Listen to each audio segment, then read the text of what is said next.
En el día de hoy tenemos un tema muy interesante que se refiere al restablecimiento de las relaciones comerciales entre Colombia y Venezuela.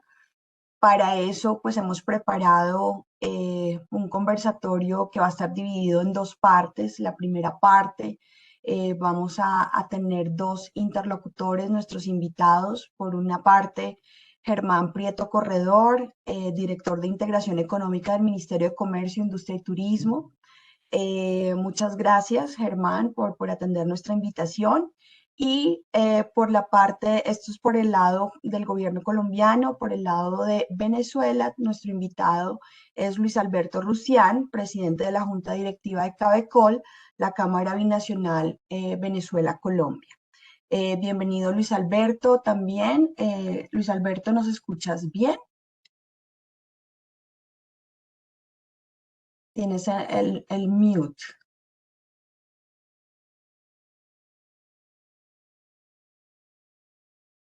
Ya te vemos, pero no te escuchamos. Creo que solamente es cuestión de,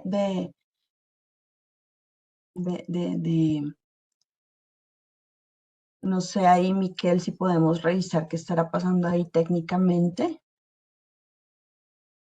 Bueno, y mientras resolvemos ese problema, con Luis Alberto, por parte de PwC, vamos a estar nuestros colegas socios de PwC Venezuela, José Javier García y Ana Restaíno, ambos socios de nuestra práctica en Venezuela. Y por parte de Colombia estará Carlos García, Senior Manager del área de consultoría tributaria, y yo, Ángela Sánchez, socia del área de consultoría tributaria.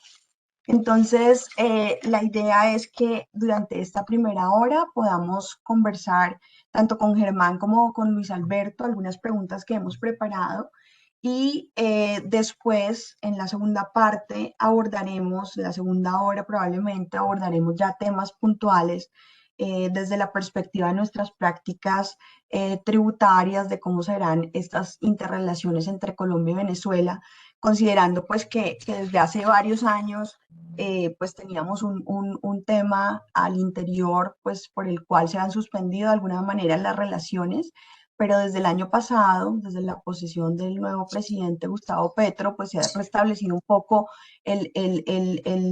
la relación, partiendo de la base del restablecimiento de las relaciones consulares y diplomáticas.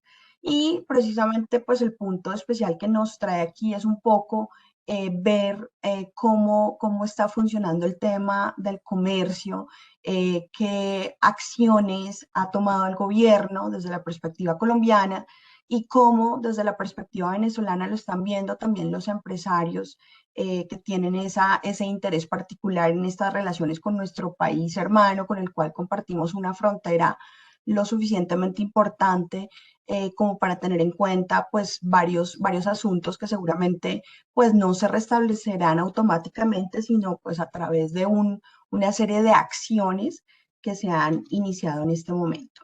Entonces, con eso le paso la palabra a José Javier, por si quieres mencionar algo, José Javier, antes de iniciar. Sí, buenos días. ¿Me escuchan? Sí, te escuchamos. Sí, ok. Sí, buenos días. Bueno, gracias Ángela, gracias Germán, Luis Alberto, Ana, gracias a todos los asistentes. Sí, sin duda el tema de Colombia-Venezuela, no olvidemos que en algún momento llegamos a ser la frontera con más movimiento, como decíamos, la frontera más viva en Latinoamérica en cuanto al intercambio de bienes, servicios. Y en mi caso particular, que soy de San Cristóbal, puedo comentar que cualquier tipo de combinación posible se podía ver allí. Familias que trabajaban en Colombia, vivían en Venezuela, nacidos allá, nacidos acá, familia, padres, hermanos, tíos, una combinación bien diversa y que sin duda alguna en principio esa barrera o esa frontera terminaba siendo algo un poco más imaginario que otra cosa, ¿no? Entonces, de cara a este reinicio, por llamarlo de alguna manera, qué bueno poder contar hoy con estos dos invitados de lujo y un poco compartir sobre, y estoy seguro que hay mucho camino por recorrer, pero que ya el hecho de que se haya iniciado y estemos dando estos primeros pasos es fundamental de cara a ese proceso de integración, que vuelvo y repito, desde el punto de vista familiar, afectivo, nunca se dio ninguna ruptura y esa es un poco la razón por la que estamos acá. Bienvenidos y gracias a todos por tu participación. Muchas gracias, José Javier. Entonces, damos inicio a este conversatorio. La idea es que vamos a formular algunas preguntas y pues vamos a ir intercambiando entre Germán y Luis Alberto lo que quieran comentar con relación a estas preguntas pues que hemos preparado para ustedes. Entonces, el primer tema es simplemente, es digamos un asunto general, Germán, y el punto es desde la perspectiva del gobierno colombiano, ¿cuáles han sido las principales medidas regulatorias que se han adoptado frente a temas de comercio, frente a temas de aduanas, para esto que se ha denominado la reactivación de las actividades comerciales? Bueno, muchas gracias, Ángela. Buenos días a todos y a todas. En nombre del ministro Germán Umaña y del viceministro Felipe Quintero, un saludo muy especial y un agradecimiento también por abrir estos espacios que, en nuestra opinión, solamente suman, ¿no? A este esfuerzo de restablecer las relaciones con Venezuela. El restablecimiento pues ya se hizo, digamos, ya está hecho, ya funciona y ahora lo que hay que hacer es administrar esas relaciones con el país vecino y por lo tanto estos espacios de diálogo con los empresarios, con las personas interesadas y bueno, en general con la ciudadanía, pues solo suman a generar confianza, generar claridad en la información y que las relaciones vuelvan a ser lo que fueron hace pues unos 15 o 20 años, ¿no es cierto? Entonces, con respecto a este tema de las medidas regulatorias, pues básicamente lo que se ha hecho desde el 26 de septiembre, que fue cuando se abrió el paso fronterizo por los puentes Simón Bolívar y Francisco de Paula Santander en Cúcuta y Villa del Rosario, ha sido generar y reactivar una serie de acuerdos que Colombia tenía con Venezuela o que debía tener para poder justamente regular el comercio. Entonces, en primer lugar, se inició el ejercicio de profundización del acuerdo de alcance parcial número 28, un acuerdo que estaba vigente desde el 2011, que básicamente fue el acuerdo que reemplazó al acuerdo que tenía Venezuela siendo miembro de la Comunidad Andina. Y esta profundización de este acuerdo fue muy importante porque, como ustedes podrán entender, la economía venezolana, el aparato productivo venezolano, pues hoy en día o el año pasado, digamos, cuando se hizo la profundización, era muy diferente o es muy diferente a lo que era en el 2011. Ha habido un deterioro supremamente grande del aparato productivo venezolano debido pues a todas esas fallas que han existido en el manejo macroeconómico, pero también, por supuesto, hay que decirlo, a las sanciones impuestas desde el exterior a la economía venezolana. Y lo primero que nos dijo Venezuela cuando empezamos a trabajar en la apertura de los puentes fronterizos de Norte de Santander fue: necesitamos revisar ese acuerdo de alcance parcial, necesitamos reducir unas preferencias a cambio de aumentar otras preferencias para Colombia. Y de lo contrario, digamos, si Colombia no estuviera interesada en hacer esa modificación del acuerdo, pues simplemente rompemos el acuerdo. Y ante esa situación, pues claramente Colombia le dijo a Venezuela, vamos a negociar y vamos a hacer la profundización. Hubiera sido absolutamente nefasto, ¿no? Que en el proceso de restablecimiento de relaciones con Venezuela termináramos con un acuerdo comercial suspendido o roto, ¿verdad? Contando con la gran ventaja, pues de que al contrario del aparato productivo venezolano, el aparato productivo colombiano se ha hecho más competitivo. En la relación comercial con Venezuela, pues somos los grandes ganadores, ¿no es cierto?, por donde se mire, y por lo tanto estamos en una posición adecuada para poderle dar concesiones a Venezuela en algunos renglones, eh, a cambio de aumentar también ciertos renglones que eran de nuestro interés, pero sobre todo salvando, preservando la institucionalidad de un acuerdo que Venezuela exigía modificar o de lo contrario nos quedamos sin acuerdo. Esa profundización se completó en febrero de este año y por parte de Colombia debería haber entrado en vigor el 11 de mayo, pero en la decisión de la profundización se acuerda, como suele ser en estos casos, que lo negociado entra en vigor después de que la última parte notifique su puesta en vigor. Y eso Venezuela no lo ha hecho todavía. Esperemos que lo haga la próxima semana. Entonces creeríamos que ya, digamos, casi con toda seguridad, a partir del mes de junio empezaría a regir esas nuevas preferencias arancelarias que negociamos con Venezuela. Eso es lo primero. Y aquí quiero enviar un mensaje muy claro. Ya últimamente no nos han vuelto a preguntar eso, pero hace unos meses nos decían cuál es el marco jurídico para regular el comercio con Venezuela. Necesitamos un marco jurídico, como si no lo hubiera. Y eso para nosotros, desde el Ministerio de Comercio, ha sido muy extraño porque el marco jurídico siempre ha existido. El acuerdo de alcance parcial número 28 nunca ha dejado de estar vigente, nunca. Ha sido el que ha regulado el comercio durante todos estos años, porque recordemos que las fronteras se cerraron, pero el comercio no se suspendió. Por Paraguachón siempre siguió habiendo comercio y por vía aérea y marítima siempre siguió habiendo comercio. Entonces, siempre ha habido un marco jurídico.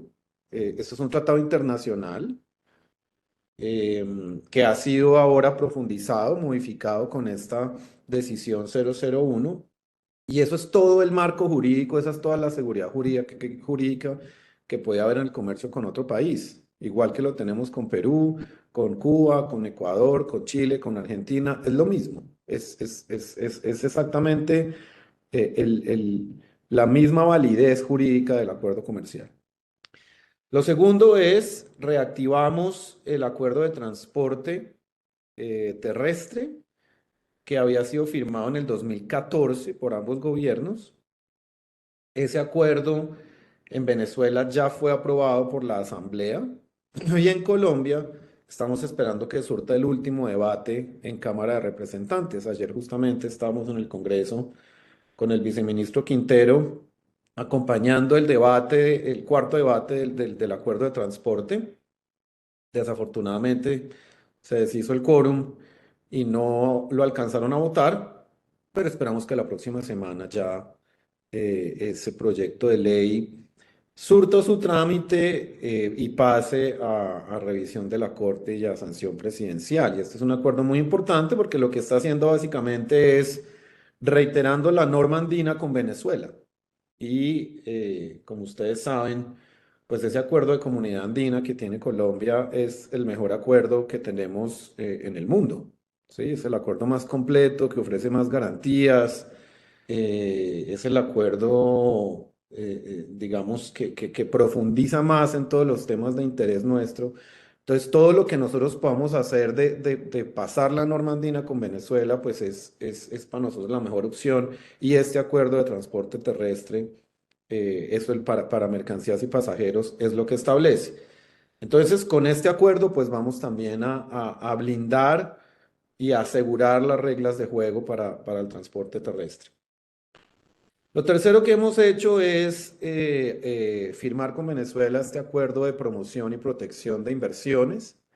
Este acuerdo es importantísimo, este no existía, ¿no? Este sí lo negociaron, digamos, lo crearon los dos gobiernos actuales de ambos países Y es un acuerdo muy importante porque a diferencia de los acuerdos bilaterales de inversión que ha firmado Colombia, yo diría en los últimos 15 o 20 años, este es un acuerdo hecho a la medida de las necesidades de ambos países. No es ese estándar que hemos firmado con Gran Bretaña y con otros países, que es un acuerdo que más bien está hecho es a la medida de esos países, ¿no? Países por lo general más desarrollados, países del norte global. Por el contrario, este acuerdo que firmamos con Venezuela es un acuerdo hecho a la medida de las necesidades de ambos países. Es un acuerdo que asegura el trato nacional y es un acuerdo que, de acuerdo a las constituciones de ambos países, especifica las condiciones en las que se puede producir la expropiación. Y en las constituciones de ambos países la expropiación se puede producir por motivos de interés nacional o de seguridad nacional con indemnización. Y lo que establece este acuerdo es que esa indemnización pasaría a ser dirimida, establecida por el mecanismo de solución de controversias de las Naciones Unidas. ¿Mm?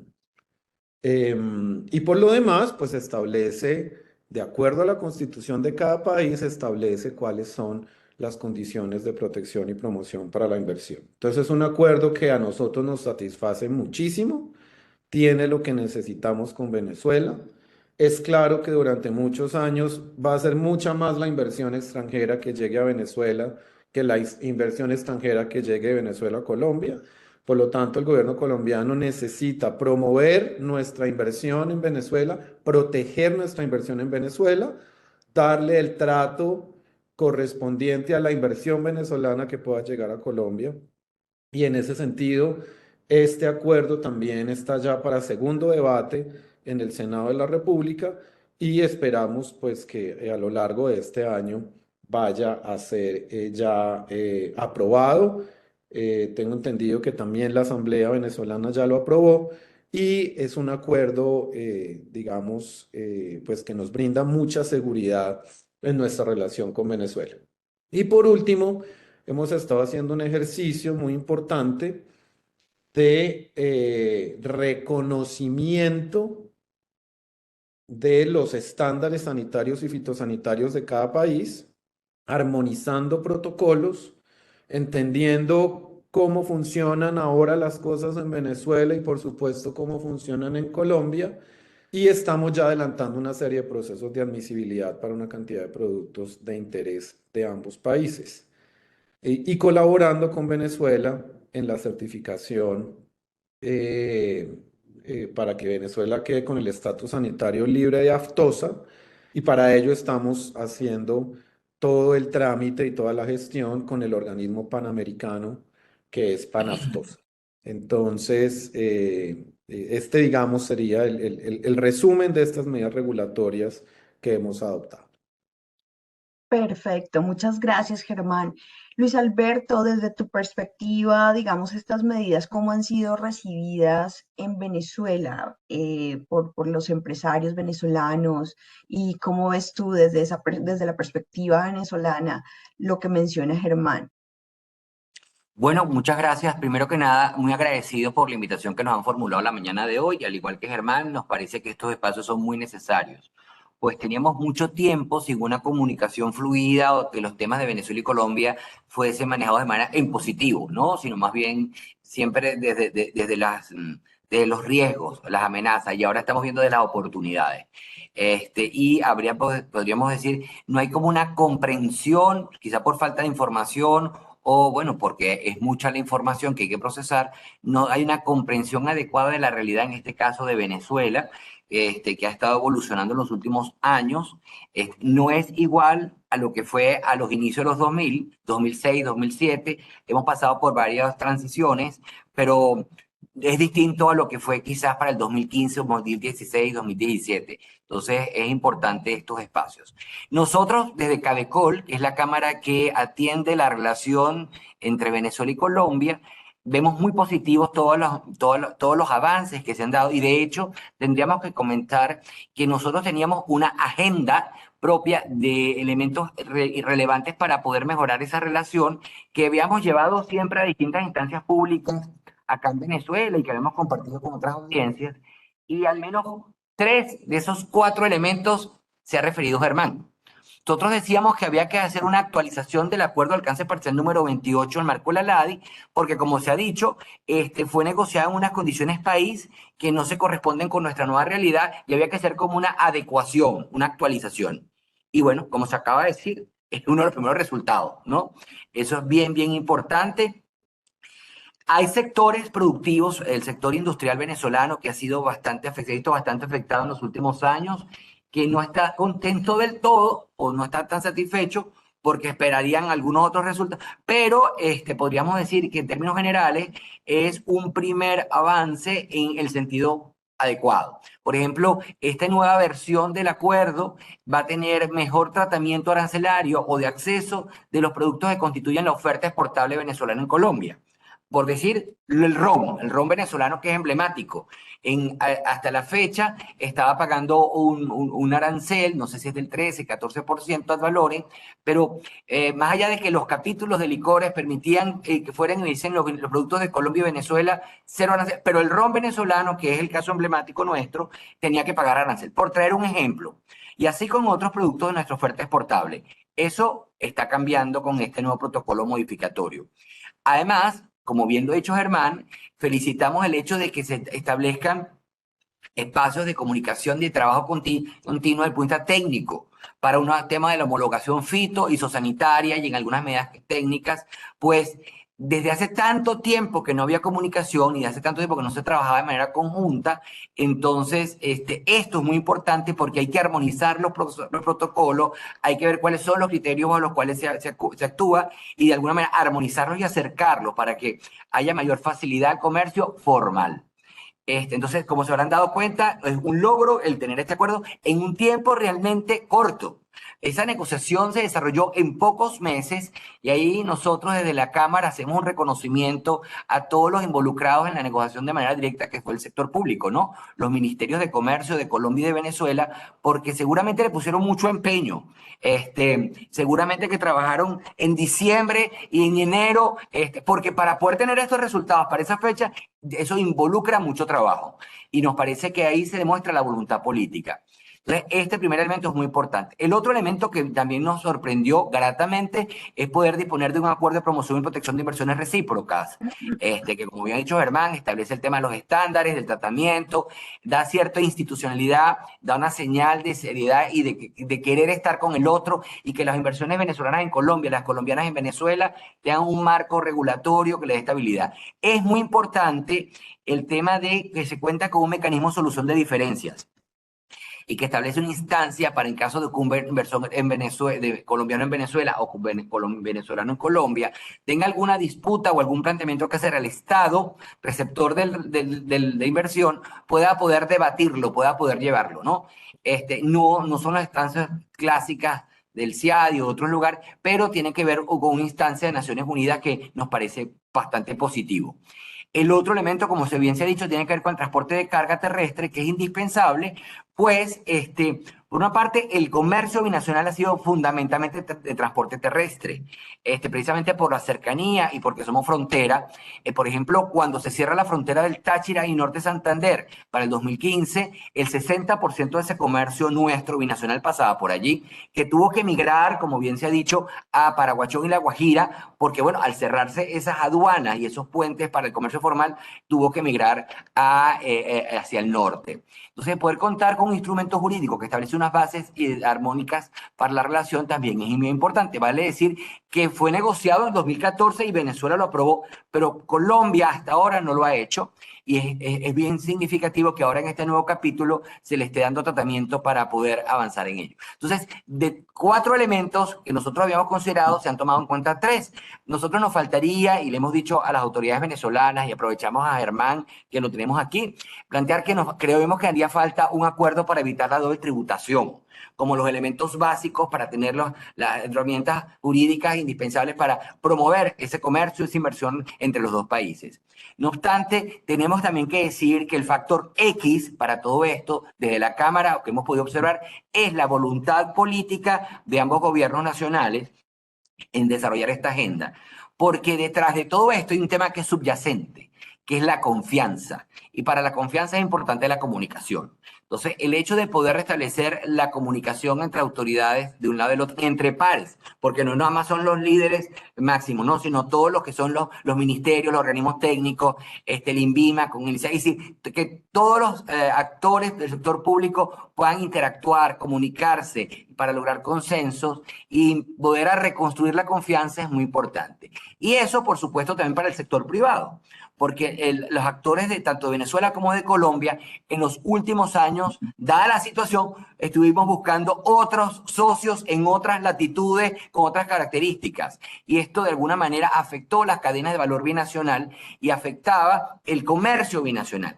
Y como se ha dicho, el comercio y las relaciones comerciales de inversión finalmente son entre los privados. Entonces, es bien importante que los privados se reencuentren o nos reencontremos, vemos qué está haciendo cada quien, cómo nos podemos complementar, cómo podemos sustituir proveedores o cómo podemos convertirnos en nuevos clientes de una empresa o de otra, dependiendo de dónde estamos. Adicionalmente a eso, no se ha tomado en cuenta, pero es significativo, muy importante, y por ejemplo, para José es muy importante el hecho, para José Javier, que es del Táchira, la apertura de los puentes. La apertura de los puentes, primero el Simón Bolívar, el Francisco Pablo Santander, y luego este tercer puente, que es una infraestructura espectacular. Yo los invito a todos a que vayan a conocerlo. El puente Atanasio Girardot, que conocemos como tiendita, tiene una extraordinaria infraestructura tanto del lado de Venezuela como de Colombia, con almacenes, con depósitos, son amplios, tienen las oficinas son súper modernas, tienen sistemas, es decir, tenemos una infraestructura para atender ese comercio entre Norte Santander y Táchira de última generación, podríamos decir. Quizás faltan algunos ajustes, ahí falta la carga. Porque como tenemos años trabajando por La Guajira, los actores económicos no han mudado la carga del norte para el sur, y al mismo tiempo hay un tema de confianza, de cómo van a ser esos procesos, de cómo son los costos. Entonces, bueno, estamos muy contentos y satisfechos con lo que se ha avanzado en este momento, pero si recordamos que venimos de un esquema de integración como el andino, que es un sistema de integración profundo, avanzado, con organismos supranacionales, con una cantidad de elementos de normas de derecho derivado, donde teníamos temas de propiedad intelectual, inversión extranjera. Es muy bueno este acuerdo de protección y promoción de inversiones, porque entre Venezuela y Colombia no hay nada que lo regule después que nos salimos de la comunidad andina. El tema del transporte terrestre, de carga, pero también está el de pasajeros, el de los particulares y tantas otras cosas que estaban en la comunidad andina, que estos elementos son importantes, contribuyen a la construcción, y tendremos que seguir trabajando en una agenda para poder seguir avanzando, por ejemplo, en temas de seguro, el tema para el aseguramiento de las mercancías, hay que tener unos criterios, unos parámetros, el SODAC de allá con el responsabilidad civil de aquí, en temas de mecanismos de pago, cómo hacer para que genere confianza entre los sistemas financieros. Es decir, se ha hecho mucho en poco tiempo, pero nos falta mucho para continuar construyendo y fortaleciendo la relación binacional. Muchísimas gracias. Gracias, Luis Alberto. Sí, definitivamente, al final, lo que mencionaba Germán, no es que los mecanismos jurídicos no estuvieran, pero pues de alguna forma ahora hay como unos ajustes importantes, pero es un camino, ¿no? Es un camino que todavía requiere una cantidad de acciones para lograr e implementar, y pues es una combinación de dos situaciones, de dos países, de dos economías, de, bueno, diferentes aspectos sobre los cuales toca trabajar en la práctica. Lo que mencionabas del acuerdo para evitar la doble imposición, ya lo miraremos en la segunda parte de la conversación, porque eso pues también es muy importante en las relaciones colaborativas. Entonces ya hablaremos brevemente de lo que ha sido o lo que era que Venezuela fuera parte de la Comunidad Andina de Naciones, y cómo vemos en la práctica qué va a pasar frente a ese tipo de acuerdos. José Javier, adelante. Sí, gracias Luis, Germán. Sí, un poco Luis, tú comentabas al final, bueno, lo comentaste y lo señalaste varias veces, y Germán también, el tema de confianza. Y sin duda alguna se han venido dando pasos para empezar a fortalecer y generar esa confianza. Hay un pasado reciente en el cual una situación de la economía venezolana, un control cambiario bastante estricto, generó una serie de situaciones que aún están pendientes por allí.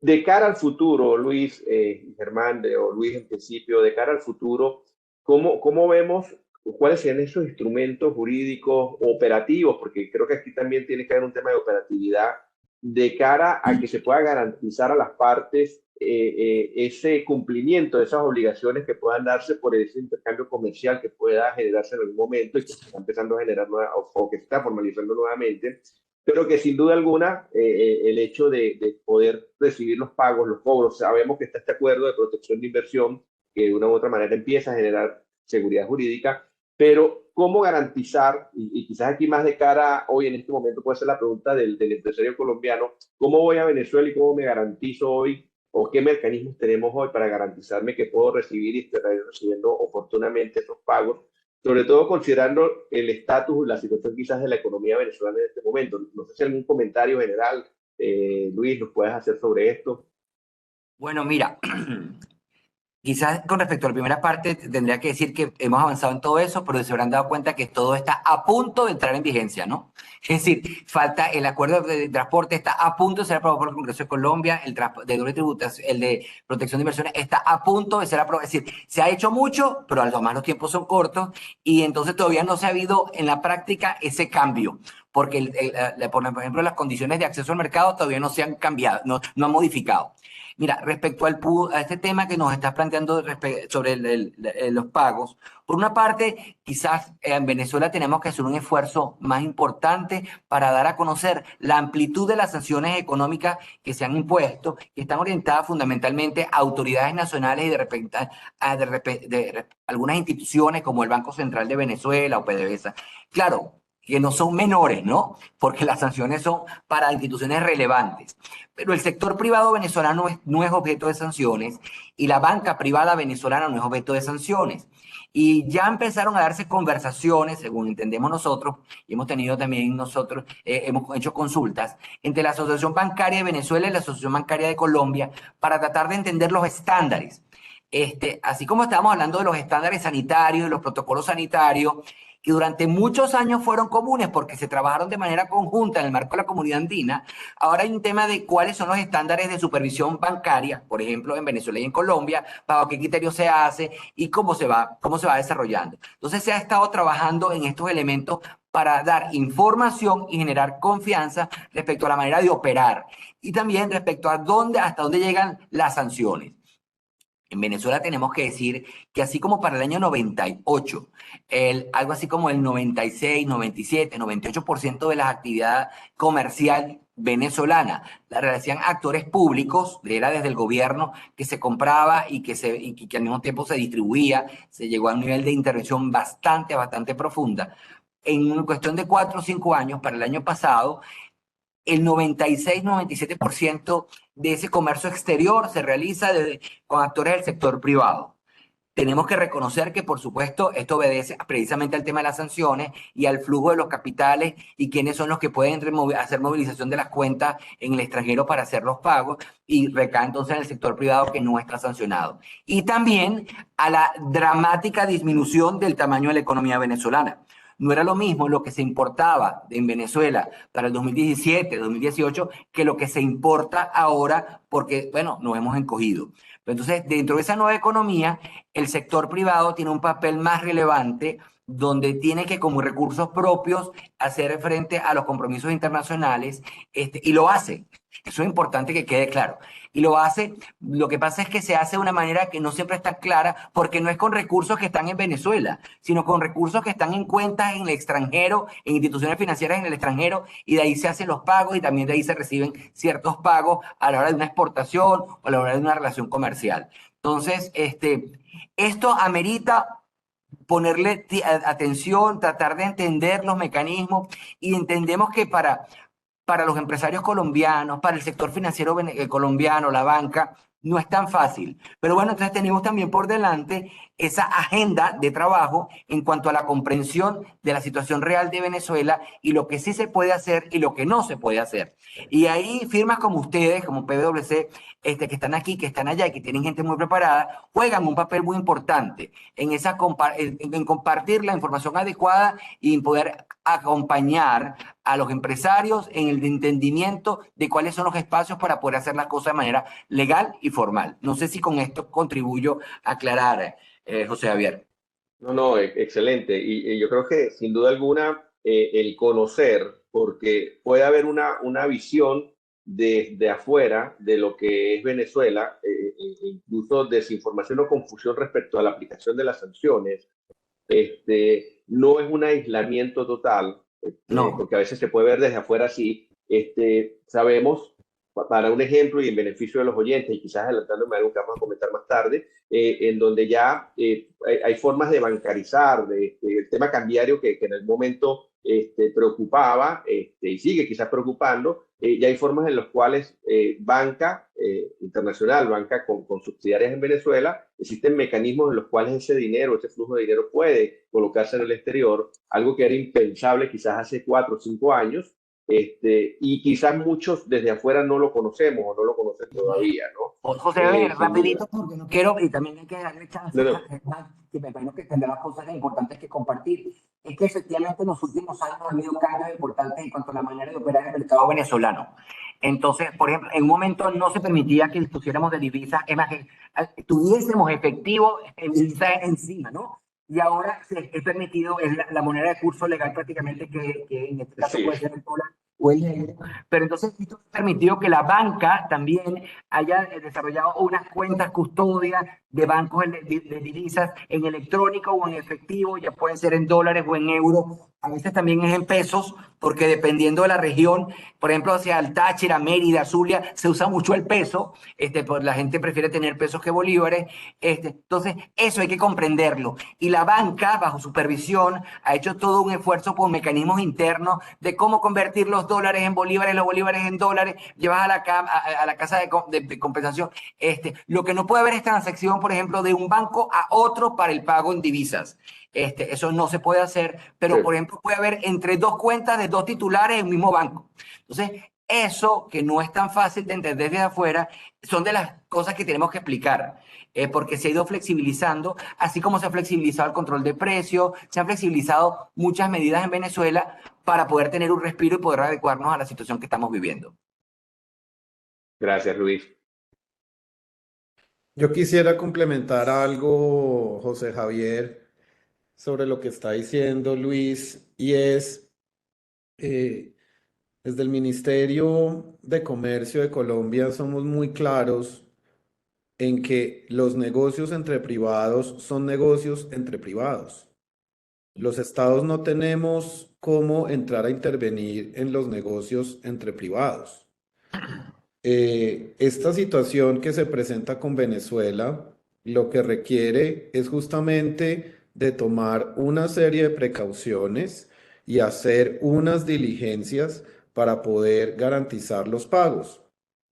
El otro día estaba reunido con la Cámara Automotriz de la ANDI, tratando el tema de la solicitud que nos ha hecho Argentina de ampliar, de cambiar el cupo de vehículos que tenemos para Argentina.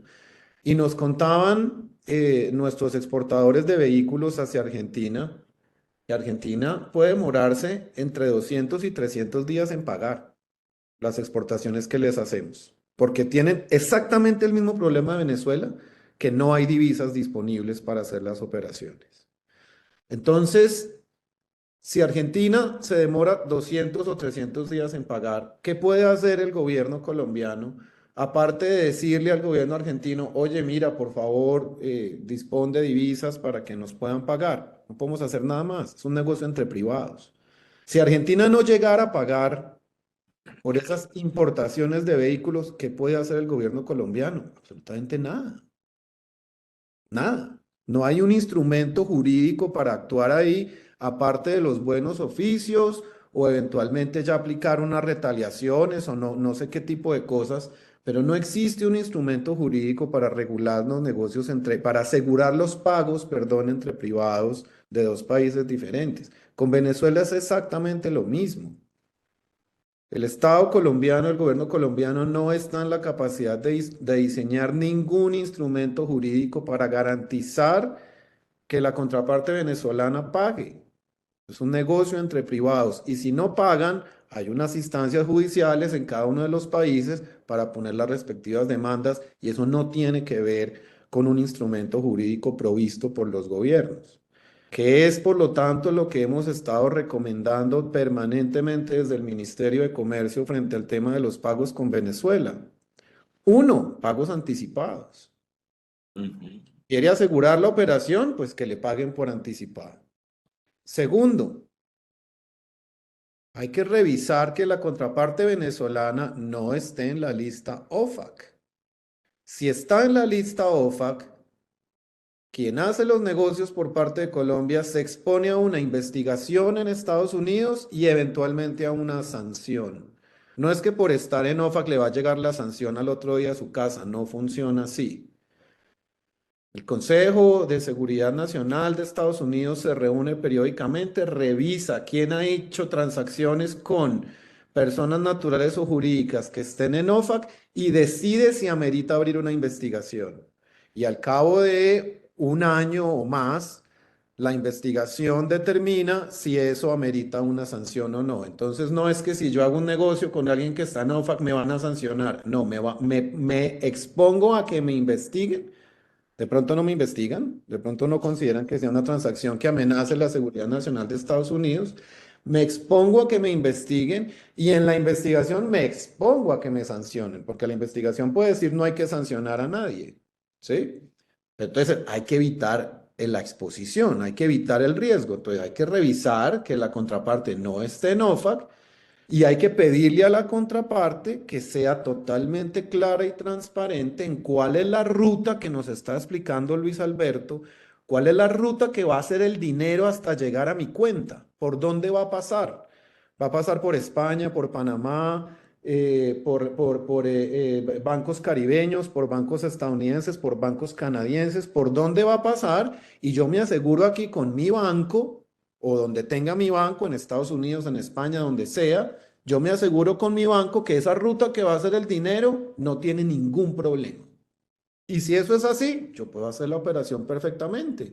Y si no me pagan, pues me tocará poner las demandas y las quejas y no volver a hacer negocios con esa persona. Pero es exactamente lo mismo que si un comprador en Argentina, en Brasil, en Chile, no me paga. ¿Yo qué puedo hacer? Demandarlo.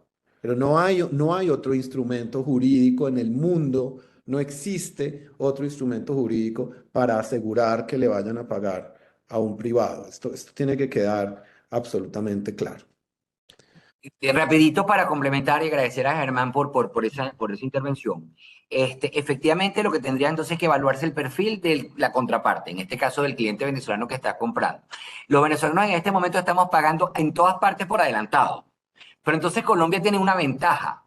Por ejemplo, respecto a nosotros, para nosotros, no es lo mismo pagar por adelantado y comprar algo en Asia, donde el ciclo del dinero es más lento porque tú pagas por adelantado, se encarga la producción del algo, se produce, luego se coloca y hay que trasladarlo desde Asia hasta América, que por ejemplo hacer una compra en Colombia, inclusive pagando por adelantado, porque ustedes en Colombia lo van a hacer más rápido y va a estar mucho más rápido en Venezuela por la cercanía, es decir, el proceso logístico que acompaña la operación hace que los tiempos sean menores y entonces el tema de la disposición por anticipado de ese recurso para poder hacer uso de esa transacción es mucho menor si lo comparamos con otros socios comerciales.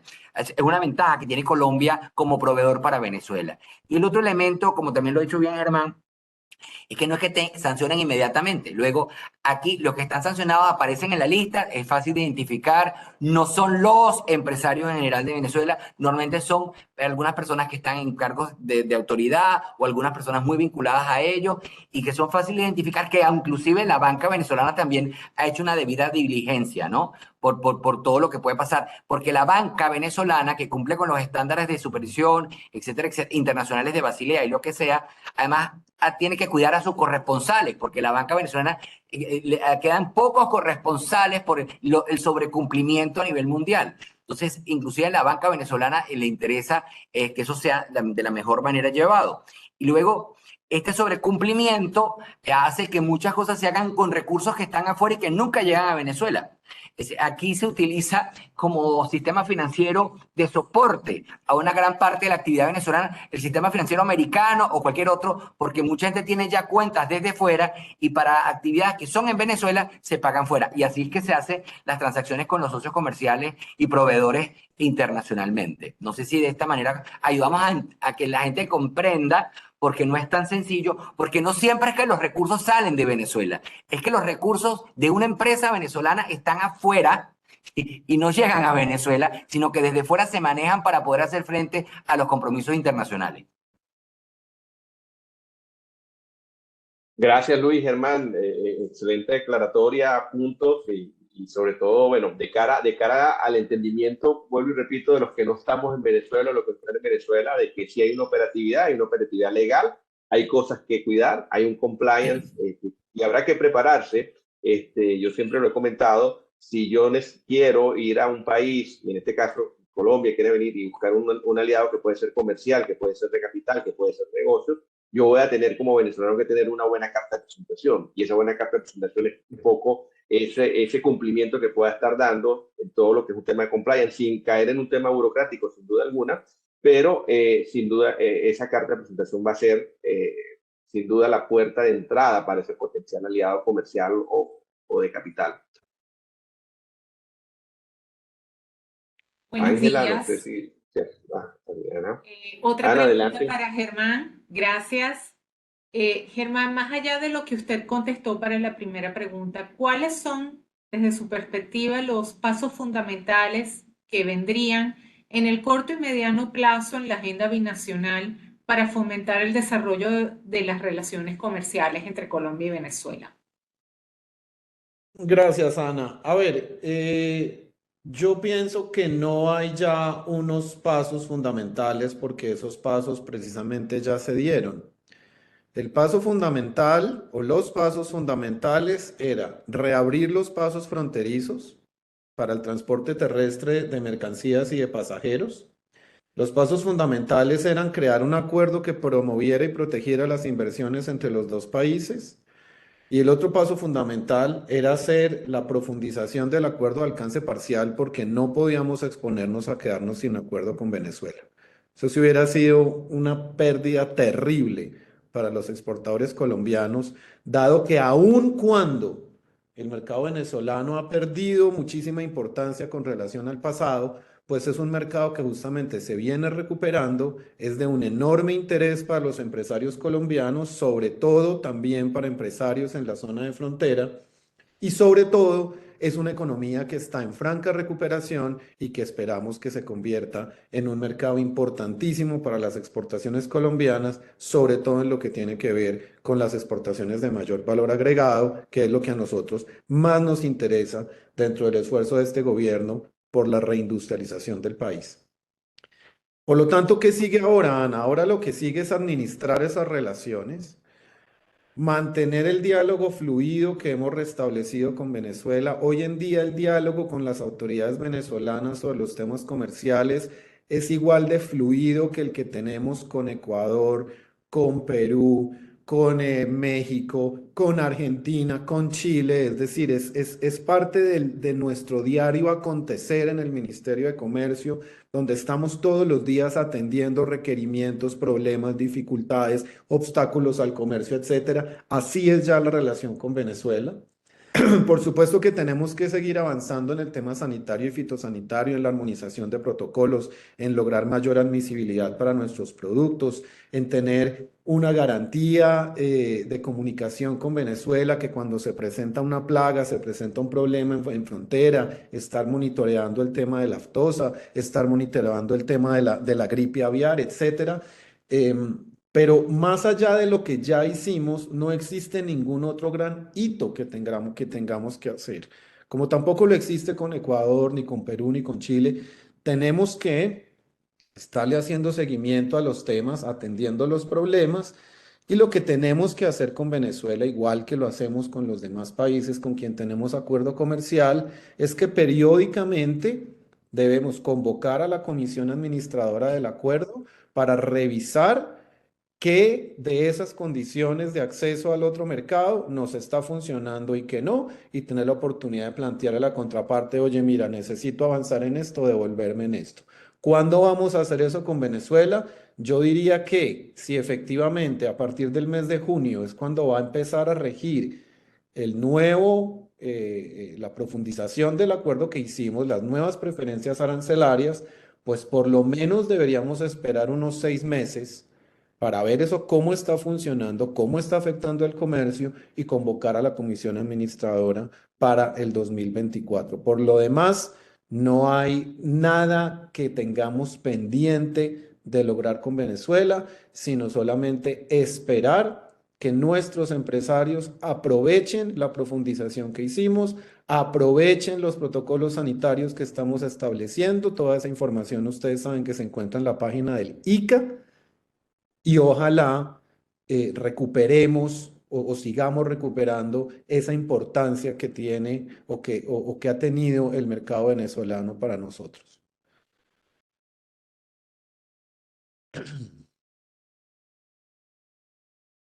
Gracias, Germán. Luis Alberto, algo que quisieras agregar, uno de los puntos que mencionabas más temprano y en efecto es bien importante evaluar sería un convenio bilateral para evitar la doble tributación. ¿Algún otro comentario? Bueno, más allá de volver a agradecer esta invitación, nosotros sí reiteramos que haría falta en esa lista corta el acuerdo para evitar la doble tributación, porque sería como la cuarta pata, ¿no? Porque tenemos un acuerdo renovado de protección de inversión, tenemos un acuerdo de protección de inversiones, tenemos un acuerdo renovado en materia de acceso al mercado, está el transporte de carga terrestre, que es bien importante. Sentimos que ojalá pudiera establecerse, incluirse en esa agenda el tema de un acuerdo para evitar la doble tributación, que apoyaría y ayudaría mucho el tema de exportación de servicios, que no se ve beneficiado por el acuerdo de número 28, ¿no? Con esta modificación.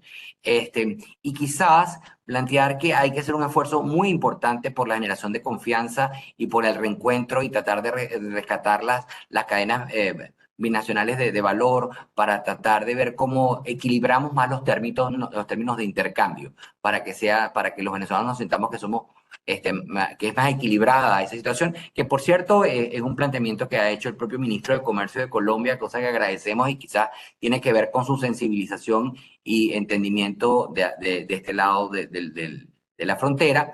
Y quiero resaltar, porque no lo hemos dicho, ni Germán ni yo hasta ahora, que también se ha estado revisando, así como se revisaron los términos de acceso, las normas fitosanitarias, se está trabajando sobre eso, las normas de calidad, también se han estado revisando las normas de origen.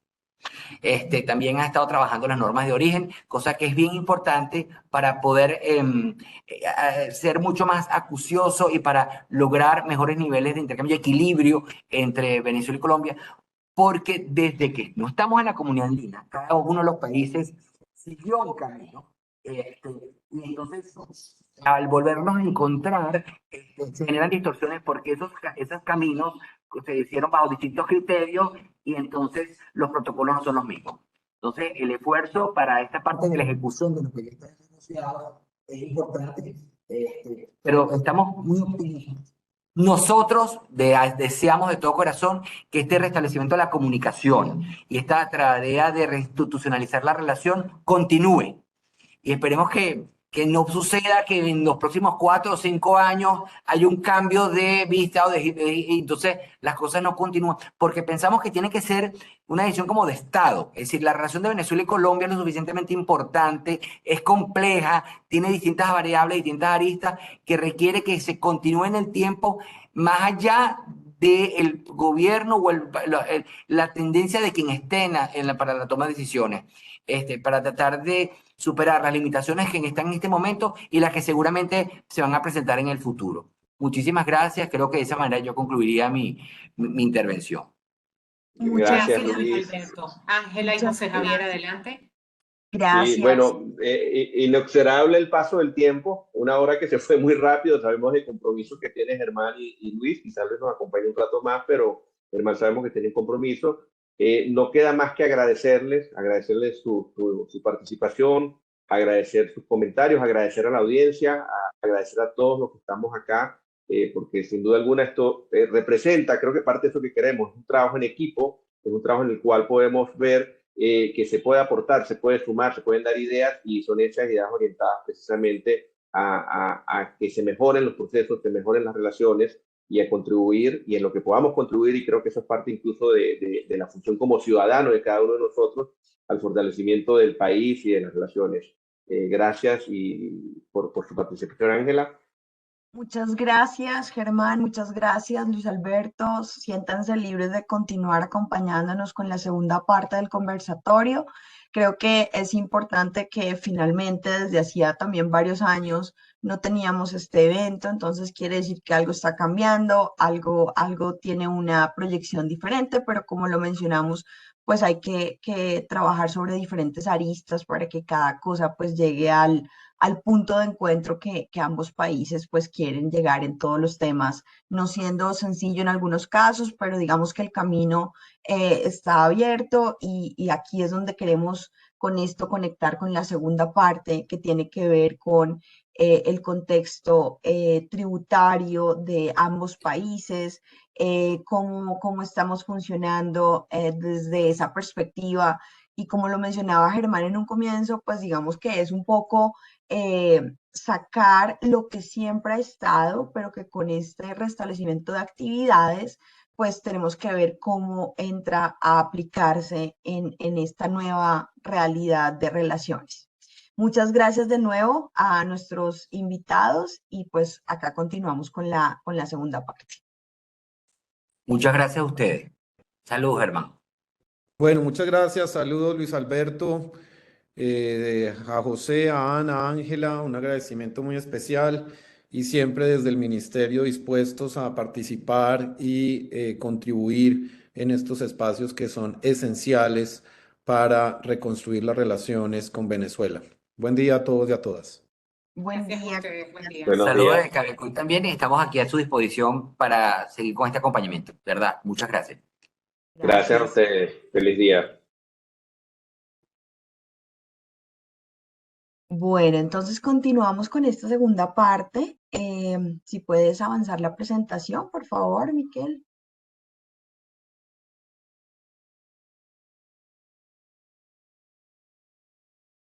Listo, entonces, Carlos, si quieres, adelante, por favor.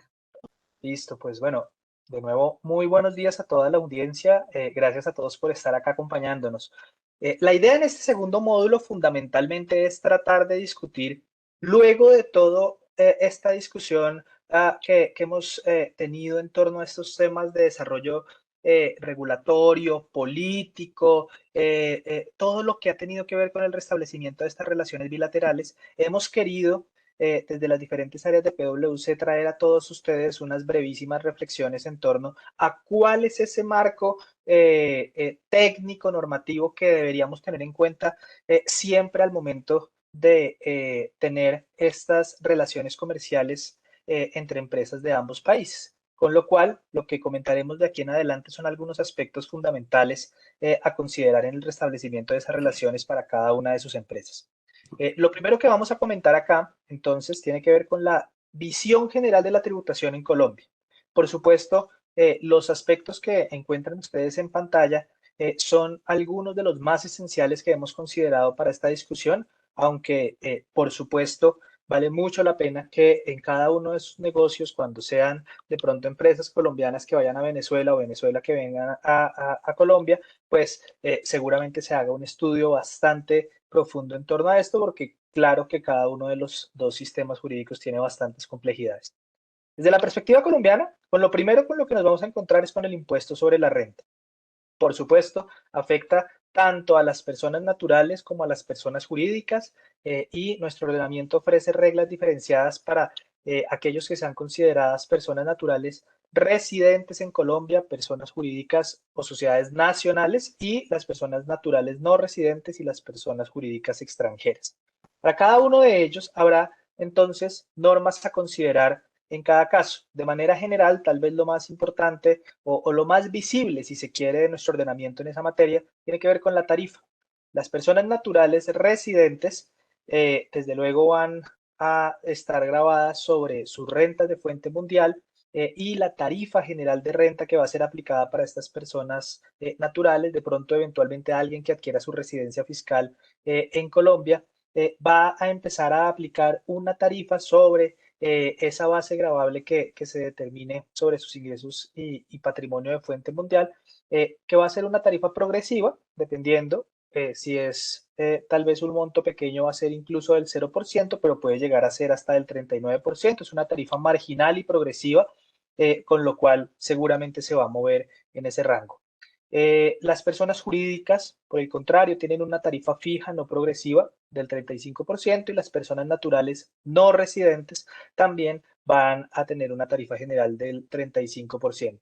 Si eventualmente alguna sociedad de Venezuela, alguna sociedad extranjera realiza directamente negocios en Colombia, deberá observar algunos temas adicionales, como por ejemplo, determinar cuáles son sus ingresos de fuente colombiana de acuerdo con las normas locales y con base en esas mismas normas establecer, por ejemplo, si desde Colombia le tendrán que practicar alguna retención en la fuente que pueda llegar a afectar sus flujos de caja Colombia también tiene un marco regulatorio vigente en materia de establecimiento permanente, con lo cual eventualmente alguna empresa venezolana para efectos del impuesto sobre la renta también deba evaluar si cumple o no los requisitos para tener un establecimiento permanente en Colombia. Eso de manera muy general en materia de impuestos sobre la renta. El otro gran desafío para las relaciones binacionales tendrá que ver con el impuesto sobre las ventas. De manera general, tenemos este impuesto que conserva la estructura de un impuesto al valor agregado y que también de manera general afecta lo que corresponde a las operaciones de prestación de servicios que ocurran directamente en Colombia, salvo algunas excepciones, y la venta de bienes, también la venta de bienes que se realice en Colombia. Otro hecho que termina estando grabado es la importación de mercancías, con lo cual, si se trata de pronto de alguna empresa que piensa realizar operaciones con Colombia, alguna empresa venezolana que realizaría operaciones con Colombia, de manera general deberá tener en cuenta que si se desplaza físicamente a nuestro país a prestar servicios, vende bienes que están físicamente ubicados en Colombia o vende bienes con destino al país, seguramente va a generarse el IVA en esas operaciones. Desde luego, dependiendo de cada uno de estos casos, deberá establecerse si en esos casos deberá ser un IVA que debe recaudar directamente su cliente en Colombia o puede ser algo que se recaude directamente en aduanas y de alguna manera no tenga que afectar los flujos de la compañía venezolana. En todo caso, es un aspecto a tener en cuenta. Si lo que hay es una empresa venezolana que desarrolla permanentemente negocios en Colombia, de suerte que cree de pronto alguna filial o alguna forma de establecimiento permanente, pues debe tener en cuenta que tenemos un sistema de impuestos descontables, es decir, que aquellos impuestos, particularmente el IVA, que pague a terceros proveedores en Colombia, eventualmente tendrá la posibilidad de solicitar el descuento de ese impuesto pagado contra el IVA que termine cobrándole a sus propios clientes. De esa manera, solamente terminará afectando sus flujos en lo que tiene que ver con el valor agregado de sus operaciones. Vale la pena mencionar también que de manera adicional al impuesto general sobre las ventas que tenemos en Colombia, algunos sectores, industrias pueden aplicar impuestos al consumo. De manera general, por ejemplo, tenemos el impuesto nacional al consumo de bolsas plásticas aplicable en Colombia. En general, para mercados de retail eso puede ser muy importante. También tenemos un impuesto especial al consumo aplicable al sector de restaurantes, ventas de bebidas y demás, de suerte que ese tipo de negocios, si de pronto alguna empresa venezolana desea iniciar ese tipo de negocios en Colombia, pues deberá tenerlo muy en cuenta. Recientemente, vale la pena mencionar que parte de la complejidad de nuestro sistema tributario colombiano tiene que ver con la constante implementación de reformas tributarias, con lo cual pues la más reciente, de hecho, fue de diciembre del 2022, incorporó un impuesto al patrimonio aplicable de manera general a las personas naturales y a ciertas personas jurídicas, particularmente personas jurídicas extranjeras que tuvieran algún tipo de activos en Colombia, diferente, por ejemplo, de participación en acciones. Aquí vale la pena indicar que si es el caso de alguna empresa venezolana que tenga alguna forma de patrimonio físicamente ubicado en Colombia, recordemos patrimonio tanto puede ser inmuebles como alguna forma de inversión financiera diferente de acciones, pues deberá observar si se encuentra en alguno de los supuestos de aplicación del impuesto al patrimonio. Bueno, en realidad, en teoría es un impuesto que si la empresa venezolana llegara en este momento ya no le aplicaría, pero tenemos una complejidad adicional reglamentaria y es que este impuesto suele renovarse con el tiempo, con lo cual en cada momento que la compañía venezolana o la empresa venezolana desee iniciar negocios en Colombia, debe validar si el impuesto al patrimonio le resulta aplicable o no. Uno de los impuestos adicionalmente más importantes que tenemos en Colombia porque afecta flujos de caja y puede ser muy importante, tiene que ver con el gravamen a los movimientos financieros. En Colombia tenemos un impuesto que aplica cada vez que se realizan transacciones financieras en las que se dispongan de recursos que están ubicados en cuentas bancarias nacionales. Básicamente, ese podría ser un buen resumen. ¿Qué significa esto? Que seguramente si las empresas venezolanas no son familiares con este concepto, de pronto en sus procesos de negociación con compañías colombianas o con clientes colombianos, pues deben determinar quién soportará la carga de este impuesto, ya que normalmente se le cobra directamente a quien realiza el pago. Por lo tanto, afectaría solamente a la parte colombiana, pero pues es bueno tenerlo en cuenta en las negociaciones, ya que de todas maneras es una sobrecarga a los pagos del 0.4% de cada uno de aquellos giros que se realice con cargo a recursos en cuentas nacionales. Cuando se realicen transacciones, puntualmente cuando tengamos el caso de en estas relaciones binacionales en donde de pronto haya empresas colombianas vendiendo, por ejemplo, algunos activos a sociedades o empresas ubicadas en Venezuela o viceversa, va a haber algunos gravámenes puntuales que hay que considerar. Por ejemplo, tenemos un impuesto que se denomina complementario al impuesto sobre la renta y que es el impuesto a las ganancias ocasionales. Pues bien, aunque aplica para diferentes situaciones, la más usual de aplicación tiene que ver con la venta de activos que han sido incorporados como parte del activo fijo del vendedor por más de 2 años. Entonces, va a ser un impuesto importante si es que eventualmente tenemos una empresa venezolana que de pronto ha sido accionista, por ejemplo, por más de 2 años de una sociedad colombiana, pues bueno, esto eventualmente habrá que considerarse, o si una empresa colombiana vendiera de pronto un activo del cual ha sido dueño por más de 2 años. Insisto, hay otros escenarios, pero tal vez ese es el más usual.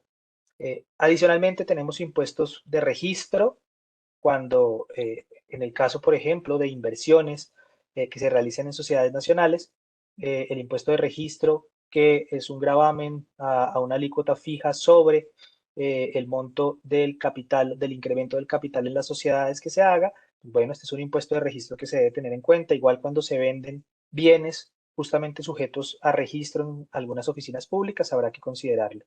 El impuesto de timbre, que es una figura también recientemente incorporada o reincorporada en nuestro ordenamiento local, especialmente en lo que tiene que ver con la venta de bienes inmuebles. Si ese se llegara a ser el caso, se realizan algunas transacciones de ventas de inmuebles en donde pueda intervenir alguna empresa venezolana, pues particularmente deberá tenerse en cuenta este impuesto transaccional. Un capítulo muy importante de esta visión general de la tributación en Colombia tiene que ver con nuestra forma de descentralización administrativa que tenemos de manera constitucional. Tal vez para los participantes de Venezuela que no lo sepan, Colombia está dividida administrativamente en departamentos y cada uno de esos departamentos tiene municipios. Pues bien, parte de esa complejidad a la que nos referimos a nivel tributario es que tanto los departamentos como los municipios pueden o tienen el derecho constitucional a cobrar ciertos impuestos que han sido autorizados previamente por ley. Uno de los más comunes y de mayor interés en el desarrollo de las actividades de las empresas locales y extranjeras en Colombia tiene que ver con el impuesto de industria y comercio, normalmente conocido por su acrónimo como el ICA. Ese impuesto de industria y comercio tiene tarifas que varían dependiendo de cada municipio, lo cual por supuesto lo hace bastante complejo porque tenemos más de 1000 municipios en Colombia. Entonces tiene diferentes tarifas por cada actividad económica, por cada municipio. Eso, por supuesto, es importante porque lo que grava este impuesto es el desarrollo de actividades comerciales, industriales y de servicios físicamente en alguno de los municipios de Colombia. Con lo cual, si es el caso de alguna entidad venezolana, prestando físicamente servicios o desarrollando alguna actividad comercial o industrial en nuestro país, en algún municipio, deberá prestar atención al ICA. Por supuesto, si lo que tiene es un inmueble y lo tiene, por ejemplo, como sede fabril o en general tiene alguna forma de vivienda de habitación, de pronto para alguna de los participantes, si tiene alguna vivienda de habitación de su propiedad directamente ubicada en Colombia, deberá observar también algunos impuestos municipales, como es el caso del impuesto predial. Tenemos algunas contribuciones también, contribuciones entendidas como algunos gravámenes especiales para ciertos sectores e industrias. En cada caso en particular deberá tenerse en cuenta preguntarle a su asesor si les aplica alguna forma de contribución. Por ejemplo, empresas que siendo venezolanas inician actividades de manera permanente en Colombia y constituyan alguna sucursal o sociedad en Colombia que pueda llegar a ser objeto de vigilancia por parte de alguna entidad gubernamental, como por ejemplo alguna superintendencia, deberá tener en cuenta que la superintendencia regularmente cobran contribuciones especiales para financiar el funcionamiento de esas entidades públicas. Y esas contribuciones, pues bueno, harán parte, por supuesto, de la carga tributaria de esas entidades. Y finalmente, para tener en cuenta en esta visión general, habrá otros elementos, ya dependiendo de cada caso particular. Por ejemplo, si lo que se realizan son operaciones especiales del tipo de donaciones, actos jurídicos intervivos que permitan la transferencia sin costo de activos, eventualmente si alguna de nuestros participantes atiende el portafolio de una persona natural y esa persona natural fallece, siendo residente fiscal colombiano o eventualmente sin serlo, pero con patrimonio ubicado en Colombia, pues deberá tener en cuenta que sobre todos estos elementos, pues hay gravámenes especiales, principalmente lo que tiene que ver con ganancias ocasionales. Y finalmente, ya, por supuesto, simplemente para rematar y empatar con lo que veníamos discutiendo en la primera parte de estas conversaciones, por supuesto, está todo el tema de la tributación indirecta en aduanas, que es algo, por supuesto, que está regulado, como lo decían nuestros invitados, ya hace mucho tiempo, pero que, por supuesto, hay que prestarle atención a cuáles son los gravámenes aduaneros, cómo está el funcionamiento en aduanas, cuáles son los cargos específicamente aplicables a cada uno de los bienes que van a ser importados en Colombia, para determinar cuál es la carga tributaria adecuada, la oportunidad de cumplimiento de estos deberes y demás. Esta, por supuesto, ha sido, insisto, una visión general y invitaría a José Javier que continuáramos entonces con la visión general desde la perspectiva venezolana para complementar este enfoque. Gracias, Carlos, muy amable. Sí, fíjate que escuchándote es imposible dejar de hacer una comparación con nuestro sistema tributario, ¿no? Hay muchas cosas en común, quizás más de lo que uno pueda imaginar cuando lo ve de manera aislada, y creo que eso ayuda o ayudaría sin duda a comprender aún más, hablo en ambos sentidos, de forma recíproca, cuando estoy buscando elementos de inversión o estoy teniendo intenciones de invertir en otro país. No sé si por favor nos pueden pasar la lámina. Antes de hablar en general de ese sistema tributario venezolano, quisiera hacer 3 comentarios muy rápidos sobre aspectos económicos y esto quizás es donde empiezan allí sí a marcarse diferencias respecto a lo que puede hacer Colombia. Y es que recientemente el Banco Central de Venezuela publicó los índices de inflación para el año 2022 y oficial se habla de una inflación del 234% y una inflación en lo que va del año 2023, el periodo de enero a abril, de aproximadamente un 87%, en donde en el caso de Venezuela, sin duda alguna hay que comparar o revisar esta cifra respecto a lo que también es el desplazamiento de la tasa de cambio. Hay ciudades en las cuales, o regiones en las cuales, de acuerdo a economistas, un 99%, por no decir el 100%, de las transacciones se transan en divisas. Bien lo comentaba Luis Alberto al inicio, más temprano, bancos, hay un banco en la zona de Táchira que recibe depósitos en divisa, en este caso específicamente en pesos, y luego en cuanto a la operatividad del dólar, está a nivel nacional. E insisto con esto, de acuerdo a economistas, se habla de regiones en las cuales hasta prácticamente un 100% de las transacciones se ejecutan en moneda de dólar, básicamente, ¿no? Y ese desplazamiento de la tasa de cambio, si lo comparo con lo que fue la inflación, hablamos que respecto al 234% de inflación, la tasa de cambio se desplazó en un 276% en el año 2022 y en este año 2023, respecto al 87% de inflación, la tasa de cambio se ha desplazado un 45%.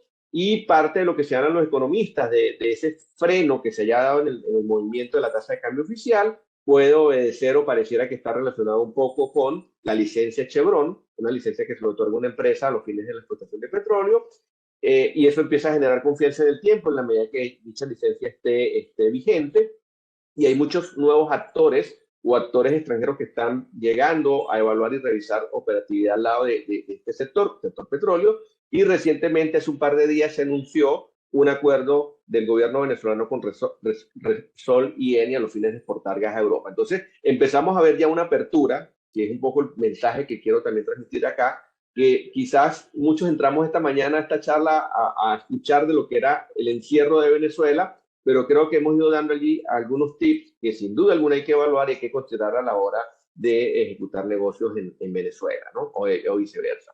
Régimen tributario muy similar en algunos aspectos. Tenemos un sistema de renta mundial, al cual están sujetos las personas naturales y jurídicas que sean residentes en Venezuela, en donde básicamente el término de residencia a los fines de la persona natural es la permanencia en el país por más de 183 días.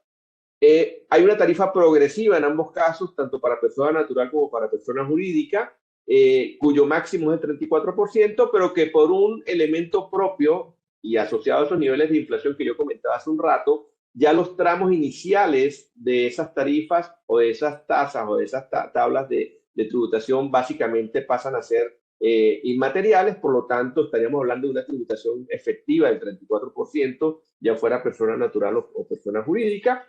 Y en el caso de los no residentes, no domiciliados, estaríamos hablando de un 34% única y exclusivamente por aquellas rentabilidades o aquellas rentas que tengan origen en Venezuela.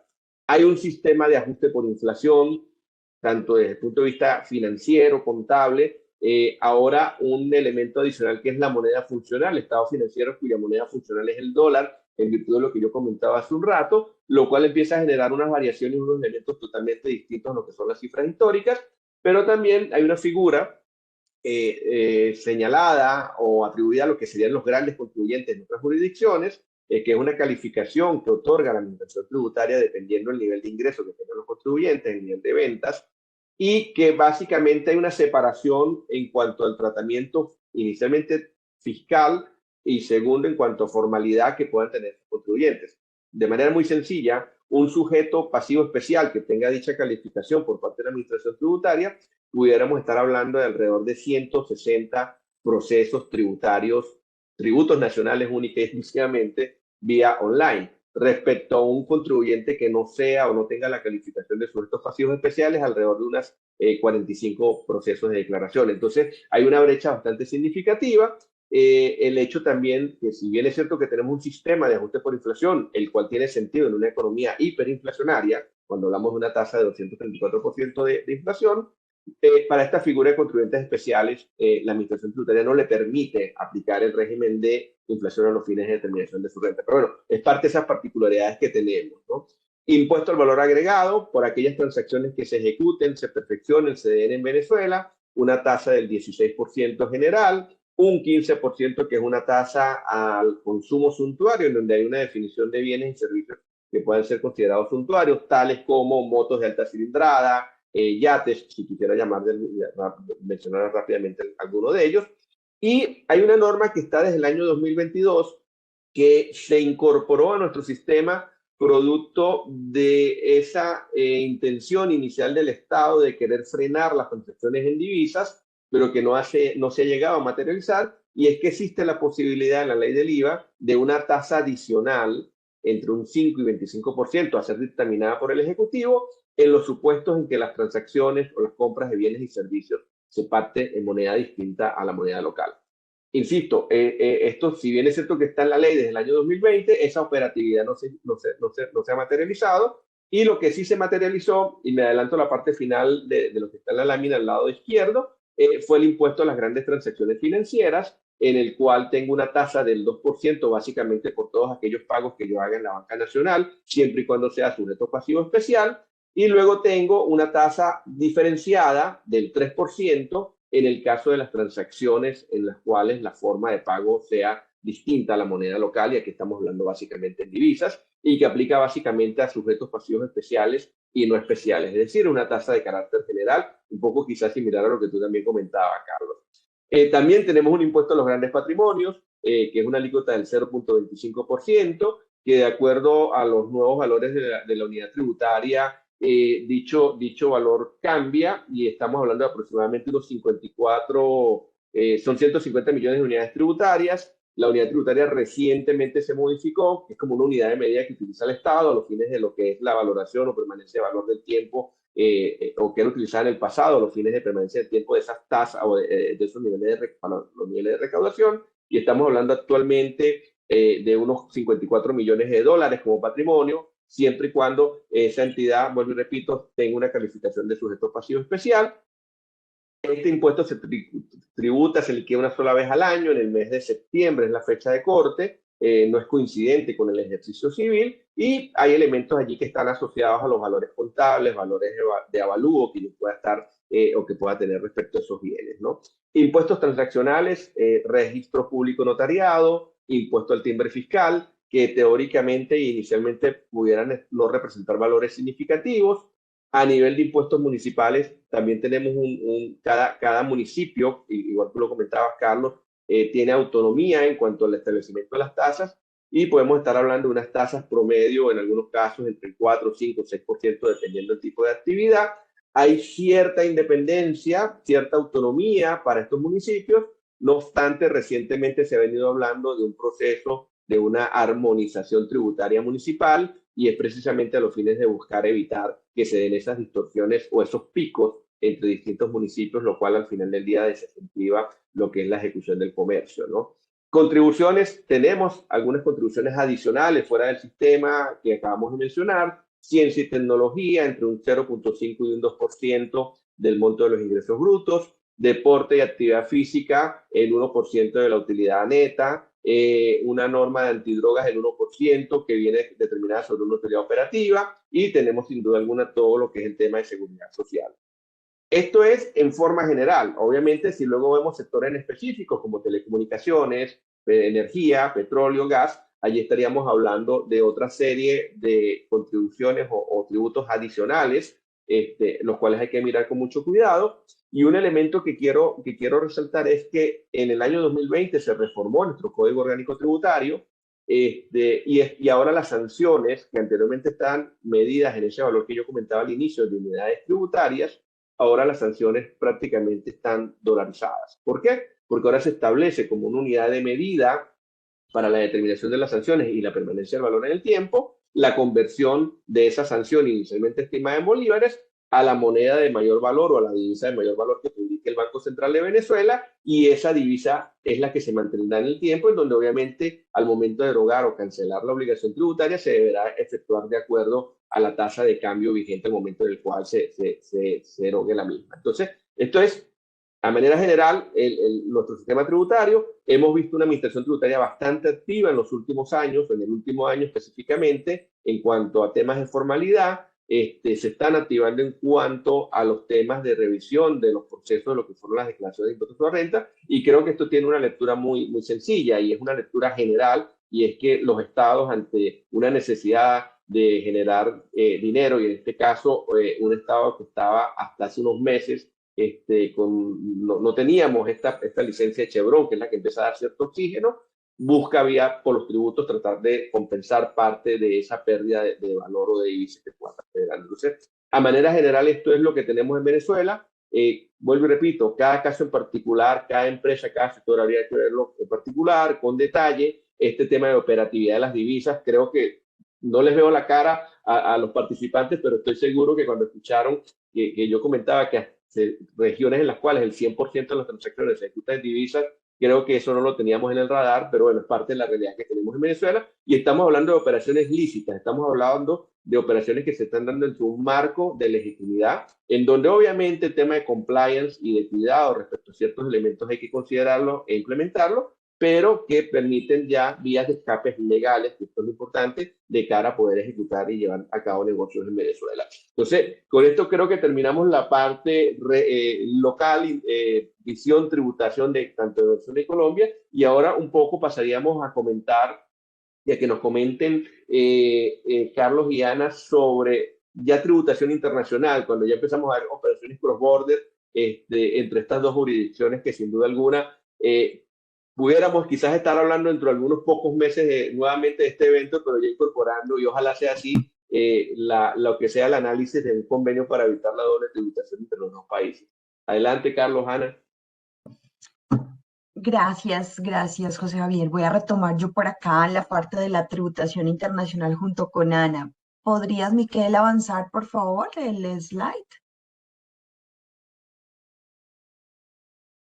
Gracias. Bueno, entonces, con Ana vamos a discutir como algunos aspectos de fiscalidad internacional, algunos temas como que desde la perspectiva colombiana para que las personas que están en Venezuela, pues los que nos estén escuchando y viceversa. Realmente Colombia pues ha avanzado muchísimo en tributación internacional. Colombia ya es parte, es miembro de la OCDE. La red de convenios para evitar la doble imposición, pues aquí hay que mencionar dos cosas. Nosotros tenemos el modelo que sigue todos los parámetros de la OCDE, el modelo OCDE, pero también tenemos la Comunidad Andina de Naciones, el Pacto Andino, en el cual Venezuela estuvo originalmente, y en este momento pues solamente compartimos ese tratado con Ecuador, Perú, Bolivia y Colombia. Entonces, digamos que cuando se mencionó dentro de la charla la necesidad de tener un acuerdo para evitar la doble imposición, pues finalmente el contexto colombiano de su red de tratados, más o menos desde el año 2006, Colombia tiene tratados en vigencia, empezando con el tratado con España, pero nuestra red de tratados no es tan amplia, son más o menos alrededor de 16, 17 tratados, no todos aprobados, está en proceso de aprobación tratados como con jurisdicciones como Uruguay, Brasil, Luxemburgo, Países Bajos. Son los últimos que Colombia ha firmado y están en proceso de firma. Entonces, esos tratados han seguido el modelo de la OCDE y pues donde principalmente se basa en la residencia, mientras que el modelo del Pacto Andino es fuente. Entonces ahí habría que ver, obviamente es uno de los instrumentos que avanza y en un esquema de relaciones económicas, porque pues son fundamentales las optimizaciones tributarias que puede haber de ese lado. Sin embargo, Colombia pues cuenta con un instrumento unilateral para evitar la doble tributación, que es el crédito fiscal sobre rentas pagadas en el exterior, rentas de fuente extranjera que hayan estado sometidas a impuestos, pues Colombia con unas limitaciones puede acreditar ese impuesto y evitar de esa manera la doble imposición a través de una medida unilateral. Normas de fiscalidad internacional, realmente Colombia tributa por rentas de fuente mundial, sus residentes. Reconocemos normas de establecimiento permanente, de hecho la última reforma incorporó un modelo de presencia económica significativa, apuntando un poco a algo de lo que tiene que ver con el Pilar 1 y la economía digital. Transparencia fiscal, Colombia hace parte de la Convención Multilateral de Intercambio de Información.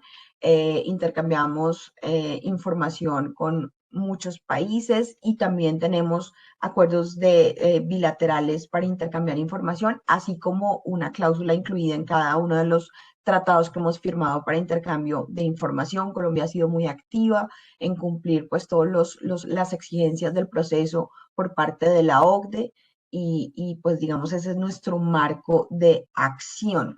Tenemos normas de precios de transferencia también desde hace muchos años. Tenemos normas de subcapitalización, nuestro ratio es 2:1. Y tenemos normas o sea, nuestra adopción de BEPS, pues digamos que de alguna manera todos esos mecanismos para evitar la erosión de la base fiscal han sido incorporados dentro de nuestras normas internas en la reforma tributaria que empezó a regir a partir del año 2013. Realmente es una reforma que en su momento incorporó muchas normas como establecimiento permanente, por ejemplo, entre otras cosas, que es tomado del modelo OCDE, pero realmente nuestras normas internas incorporan muchos temas relativos a tributación internacional. En este momento Colombia, ya lo veremos con Carlos cuando nos mencione algún tema de inversión, pero Colombia también, por ejemplo, grava las ventas indirectas de acciones o activos poseídos en Colombia. Por último, mecanismos o cláusulas antiabuso. Nuestras normas internas contemplan una cláusula general antiabuso, donde básicamente la autoridad fiscal puede recaracterizar cualquier tipo de operación en la cual no se pueda evidenciar que ha habido un propósito económico y comercial, que realmente una operación que no tenga sustancia económica. Y eso sumado a todas las cláusulas de limitación de beneficios o cláusulas antiabuso incorporadas dentro de los convenios, pues hacen que Colombia, digamos, tenga unas normas de una fortaleza importante en materia de sustancia económica para tener derecho a los beneficios que otorga un tratado o para tener derecho a los beneficios que las normas tributarias conceden a nivel interno, siempre y cuando se pueda demostrar que hay un propósito económico y comercial detrás que tenga una justificación suficiente frente a una operación o transacción. Eso es como en términos generales. Ahí también, pues mencionar por último, antes de darle la palabra a Ana, que Colombia tiene un acuerdo para evitar la doble imposición con Venezuela en materia de transporte internacional. Entonces, también eso es algo que, digamos que hasta ahora, como lo mencionaba Germán al comienzo de la charla, no es que esos instrumentos jurídicos no existieran, ahí están, sino que la reactivación hace que entremos a mirar cómo es que operan y se vuelva a ejecutar en la medida en que hayan relaciones económicas que den lugar a eso, ¿no? Como algún tipo de transporte internacional entre Colombia y Venezuela. Entonces, existe ese convenio y pues no tenemos en este momento un convenio para doble imposición, pero sería ideal que hacia eso avanzáramos porque pues es otro mecanismo e instrumento que ayuda a reactivar todas estas relaciones económicas. Ana, te doy la palabra. Gracias, Ángela. En el caso de Venezuela, las normas a nivel de impuestos sobre la renta en materia de fiscalidad internacional que ven a la derecha en la lámina, en su mayoría fueron incorporadas en reformas tributarias a finales de los 90, excepto por las normas de subcapitalización que fueron incorporadas en una reforma aplicable a partir del año 2007.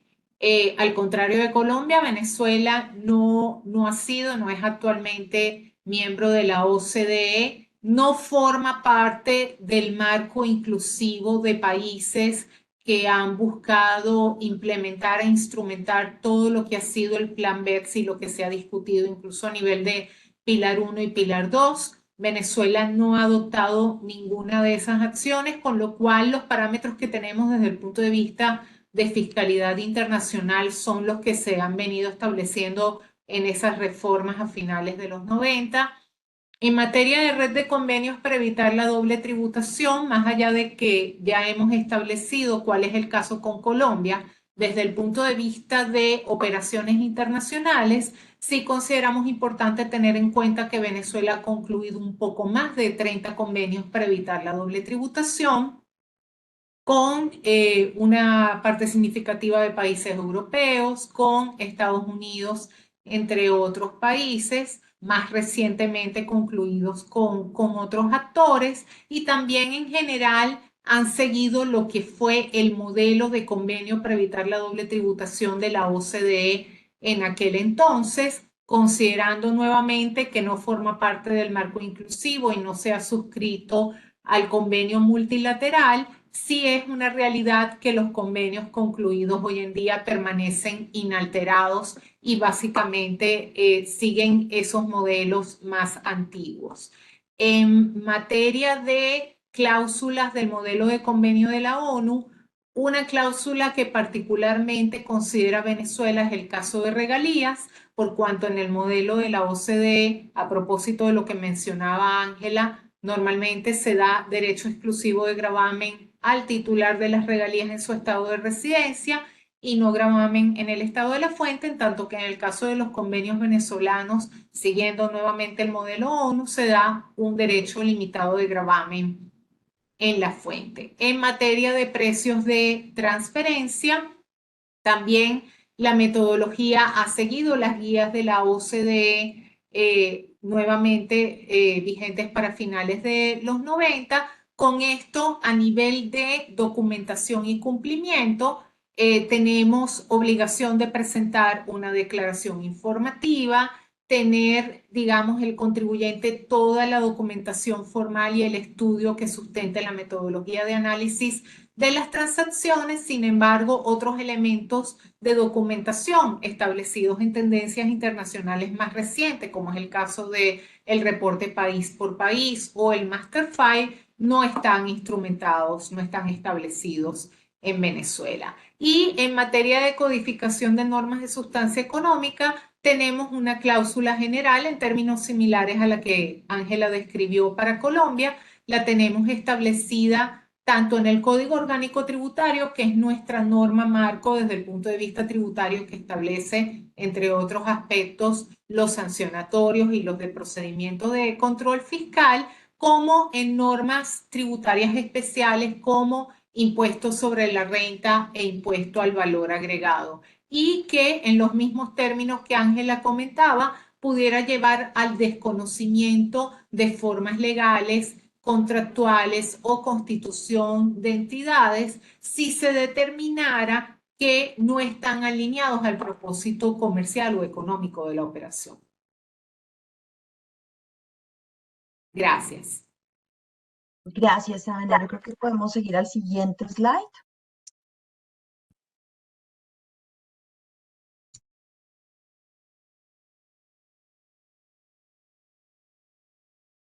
Carlitos, si quieres seguir, por favor. Por supuesto. Bueno, hemos visto hasta ahora cómo funciona la tributación general de nuestros países y también en materia de esas normas especiales respecto de la tributación internacional, cómo se han ido desarrollando esos marcos normativos. Hay un aspecto que tal vez es de especial interés para todos los que nos acompañan y tiene que ver con esa tributación de las rentas por inversiones y por operaciones transfronterizas, que tiene que ver seguramente con algunos aspectos que ya hemos mencionado, pero que vale la pena puntualizar acá. Lo primero es que se debe tener en cuenta que cuando hablamos de rentas por inversiones, en realidad puede haber allí rentas de diferente naturaleza. Entonces, hemos comentado, por ejemplo, que si la inversión que se está realizando entre nuestros países, particularmente de Venezuela a Colombia, consiste en una inversión que se va a ver concretada en la participación en un vehículo colombiano, en una sociedad colombiana, ¿cierto? Eso va a representar para Colombia, pues, la posibilidad de eventualmente pagar dividendos al exterior. Es importante mencionar, por lo tanto, que en ese tipo de inversiones se debe tener en cuenta algo adicional a lo que hemos señalado antes y tiene que ver con el marco normativo aplicable en Colombia para la tributación de nuestros dividendos. ¿Sí? Los dividendos que son pagados al exterior están sujetos a un régimen que es especial, bastante especial colombiano, que tiene que ver con una tributación de dos niveles. La legislación colombiana se asegura de que los dividendos al exterior procedan de utilidades que hayan estado grabadas con el impuesto sobre la renta a nivel de la sociedad que distribuye esos dividendos. Si eso no ha sido así, se cobra algo que normalmente se denomina como un impuesto de igualación, que no es nada distinto que aplicar a esos dividendos que se giran al exterior la tarifa nominal del impuesto sobre la renta que aplique en ese momento para sociedades nacionales. En este caso, por ejemplo, actualmente es del 35%. Pero adicional a eso, con independencia de si el dividendo proviene o no proviene de utilidades que ya fueron grabadas a nivel de la sociedad colombiana, esos dividendos están sometidos a un impuesto adicional a los dividendos. Actualmente, ese impuesto a los dividendos pagados al exterior es del 20%, de acuerdo con la última reforma. Eso nos da una tarifa combinada de alrededor del 48%. Eso es muy importante porque cuando se realizan ese tipo de inversiones, si bien la tarifa nominal combinada termina siendo bastante alta, hay que establecer en cada caso cuál es el impacto concreto que puede tener eventualmente sobre esos dividendos. Esas normas, porque la tarifa puede ser alta, pero de repente se puede conseguir que la base sea más baja o que solamente aplique el impuesto a los dividendos del 20%, porque con una planeación adecuada se puede hacer que todas esas utilidades sí queden declaradas previamente por parte de la sociedad que gira esos dividendos al exterior. Entonces, en materia de dividendos hay que tener especial cuidado con la aplicación de ese régimen colombiano. Pero por supuesto no es la única renta que en materia de inversiones puede fluir desde Colombia. Si eventualmente la forma de financiación de la inversión en Colombia tiene que ver más con deuda, por ejemplo, porque se determinó que lo más adecuado era que desde Venezuela se proporcionaran recursos vía endeudamiento, pues se debe tener en cuenta también algunas reglas que ya hemos mencionado, como por ejemplo la regla de subcapitalización que limita la deducibilidad de intereses a nivel Colombia, y que como lo mencionaba Ana hace un momento también aplica a nivel Venezuela. Entonces se debe tener en cuenta eso. En el caso particular de Colombia aplica para aquellos pagos que se hagan a vinculados, que pueden ser nacionales o no, pero tienen que ser pagos a vinculados económicos. El ratio que manejamos, como se comentaba ahora, es una relación 2:1 entre el patrimonio y el monto ponderado de esas deudas. Eso es importante porque de nuevo, si lo que elegimos como forma de financiación es deuda, hay unas limitaciones importantes a la forma de deducibilidad, pero no son las únicas. Subcapitalización es una. Nosotros también estamos sujetos a una serie de requisitos cambiarios. Nuestro Banco Central, el Banco de la República, exige el cumplimiento de algunos requisitos para que básicamente esas divisas puedan fluir al exterior sin que se incumpla algún deber de reporte. ¿Cierto? Entonces, en el caso particular de la deuda, se debe registrar ante el Banco Central lo que denominamos una operación obligatoriamente canalizable y esas operaciones que deben quedar allí reportadas, pues tendrán o darán la posibilidad a las sociedades colombianas eventualmente para solicitar la deducción y para evitar algunas sanciones. Entonces, temas cambiarios con el Banco de la República también es muy importante tenerlos en cuenta. Pero tal vez algo que mencionaba desde la tributación, desde la visión general de la tributación, tiene que ver con un marco, yo no diría complejo, pero sí de mucho cuidado en materia de retenciones en la fuente. ¿Cierto? Nosotros practicamos de manera general retención en la fuente sobre prácticamente todos los pagos que se hacen al exterior en lo que tiene que ver con estas formas de financiación. Entonces, pago los dividendos, como lo comentaba, sometidos a retención. Si lo que se gira al exterior son intereses, también están sometidos a retención en la fuente. Por regla general, la retención en la fuente aplicable actualmente es del 15% cuando el endeudamiento tiene una vigencia superior a un año. Pero no es necesariamente el caso. Si hay algún periodo de financiación inferior, puede ser una retención hasta del 20%. Pero también hay casos especiales en donde, por ejemplo, si se trata de un crédito para prefinanciar exportaciones, eso no necesariamente debe tener retención. Hay normas especiales que exceptúan las operaciones internacionales de prefinanciación de exportaciones y de financiación del comercio exterior, que hace que no se tenga que aplicar retención en la fuente sobre esos pagos, por lo cual cada una de las industrias y cada uno de los negocios que se vaya a realizar en Colombia por parte de entidades venezolanas, pues deberá considerar justamente ese aspecto. Puede haber otro tipo de inversiones, por supuesto, ¿cierto? No solamente aquellas que liberen dividendos y que liberen intereses, ¿sí? Sino tendremos, por ejemplo, rentas por explotación de otro tipo de activos como pueden ser intangibles o incluso bienes tangibles e inmuebles ubicados en Colombia, como ya mencionaba previamente, y también rentas por servicios especializados. Esas rentas, de nuevo, tal vez el primer aspecto que debemos considerar es el hecho de que muchas de ellas, cuando se consideren que corresponden a rentas de fuente local colombiana, como es el caso de intangibles cuyo beneficio se reporta en Colombia, pronto un intangible que ha sido desarrollado en Venezuela y cuyo derecho de uso se otorga a un cliente colombiano, eso se considera que es una forma de explotación de ese intangible en Colombia, por lo tanto, los pagos que se hagan al exterior por esos conceptos van a estar sometidos a retención en la fuente que puede llegar hasta el 20%. Entonces, esa forma de explotación de activos también se debe tener en cuenta, sobre todo cuando se trata de intangibles porque no se requiere la presencia física de personal en Colombia para que se carguen esos impuestos. Hay algunos aspectos adicionales, pero aquí, Ana, quisiera darte la palabra para que nos comentes también cómo ves esa renta desde la perspectiva venezolana. Gracias, Carlos. En rentas por inversiones vamos a hablar también de la forma típica de retorno del dividendo. En el caso de Venezuela no hay régimen de exención por participación para los dividendos por participaciones en el extranjero. Ahora, en cuanto al dividendo de fuente extranjera, hay un gravamen proporcional con base en el 34% y para el dividendo, digamos, local de una empresa pagadora en Venezuela también tenemos un gravamen proporcional a una tarifa del 34%. Sin embargo, como mecanismo para atenuar la doble tributación económica, la base de imposición o de retención, porque en el caso de Venezuela también tenemos un régimen amplio de retención en la fuente, es el exceso de la renta neta financiera sobre la renta fiscal efectivamente grabada por el contribuyente. En términos generales, así opera el caso del dividendo. En el caso de explotación de intangibles y ciertos servicios especializados, en Venezuela el principio de territorialidad es particularmente amplio. En el caso de explotación de intangibles, la regalía se considera de fuente venezolana si el intangible es explotado en Venezuela. Entonces, en el caso, por ejemplo, de propiedad o propietarios de propiedad intangible en Colombia que lo licencien a Venezuela para explotación en el país, aplica gravamen en Venezuela como renta territorial sobre un régimen de renta presunta.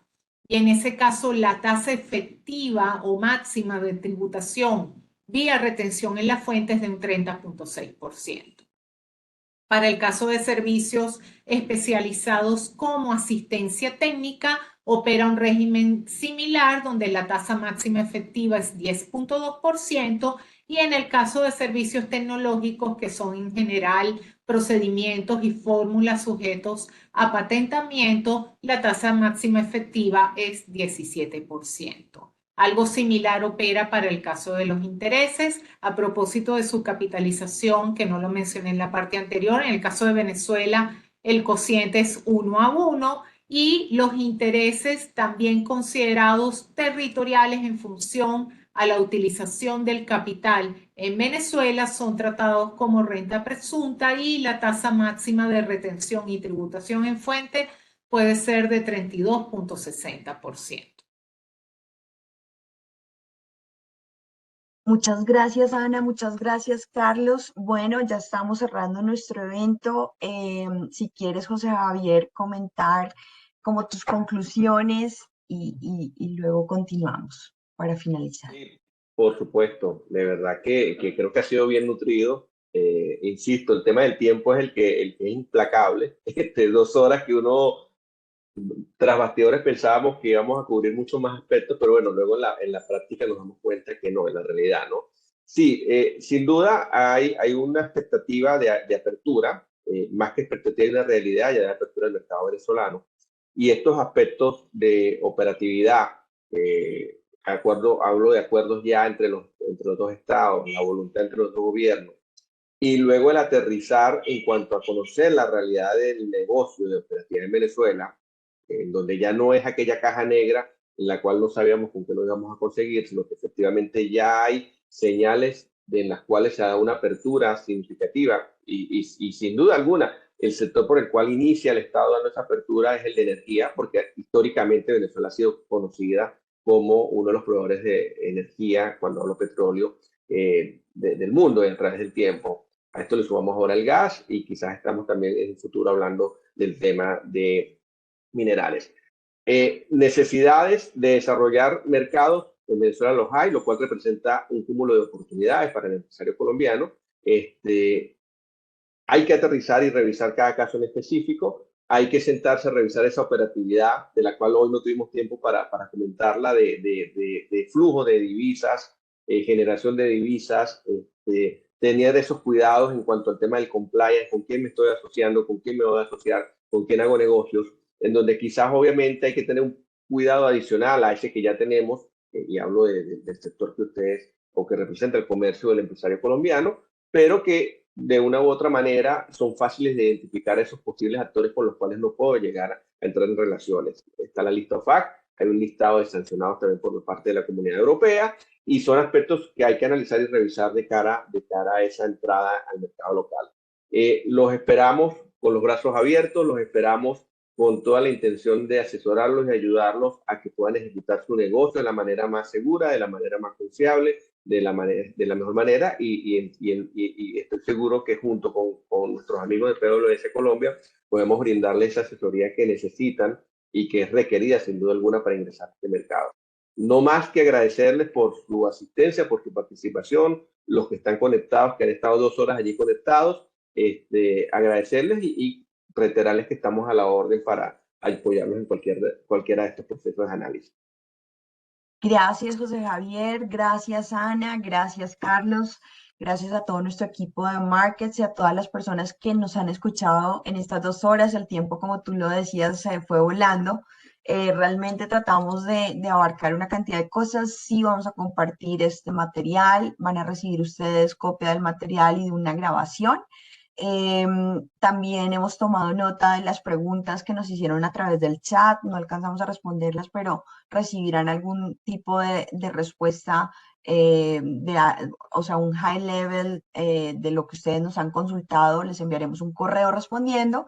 Y acá estamos para ayudarlos. Yo creo que la conclusión es que hay una reactivación, que hay muchas dudas, preguntas, que hay muchos temas al final de la parte práctica que tenemos que ver cómo se aterrizan. Pero bueno, acá estamos, nuestros equipos de PwC Venezuela, PwC Colombia, lo que necesiten. Y muchas gracias también a nuestros invitados que ya creo que se marcharon de nuestra conversación. Que estén bien y que tengan un feliz día.